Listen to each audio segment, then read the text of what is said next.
Selamun Aleyküm.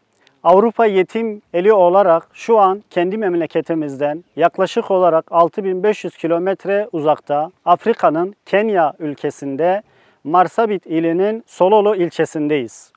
Hayır sahiplerinin bize ulaştırmış olduğu kurban vekaletlerini kurbanlarımızı yerinde görmek adına birçok kimsenin gelmekten üşendiği ve çekindiği bir noktada şu an kurbanlarımızı gördüğünüz gibi inceliyoruz.